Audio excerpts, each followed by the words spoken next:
አንድ ታካሚ ነበረች ማለት የህይወት ትርጉም ምንድነው እና ታካሚዋ በቃ ሁሉም ነገር ምንድነው አድርጓታል። በሁሉም ነገር ተስፋ ቆርጠህ ታውቃለህ።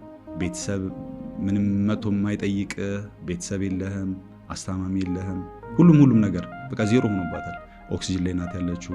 ሳምቧ ኦልሞስት በቃ ምንም በራሱ እየሰራ የለም፣ መተንፈስ አትችልም። እሷ እኛ ያልተረዳነው ነገር በቃ በህይወቷ እንዲሁ ሙሉ በሙሉ ተስፋ ስለቆረጠች ነው። ገብቷል። በቃ የራሴ የምትለው ሰው የላትም።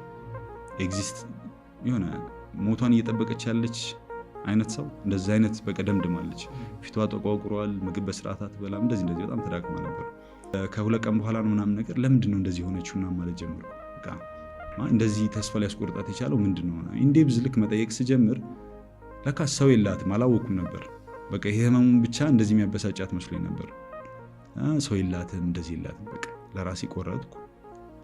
ሄጄ በቃ ቁጭ ብዬ እንደ ምንድነው የለም እንደ ሐኪም ሳይሆን እንደ ታካሚ ማነው እንደ አስታማሚ ታካሚ እንደ አስታማሚ ሄጄ መጠየቅ አለብኝ አልኩኝና አንድ አፍታ ሊያት ብዬ ያው ጨርሰን አየት አደረኳትና ወጣሁ። ልክ ስወጣ እንደምትኖር እርግጠኛ ነኝ። ከዛ በቃ ነገ ፍሪ ነኝ፣ ምንም የለብኝም፣ ዊኬንድ ነው። ቆሎና ጁስ ይዤ መጥቼ በቃ መጠየቅ አለብኝ። ቁጭ ብዬ እስቲ ማዋራት አለብኝ።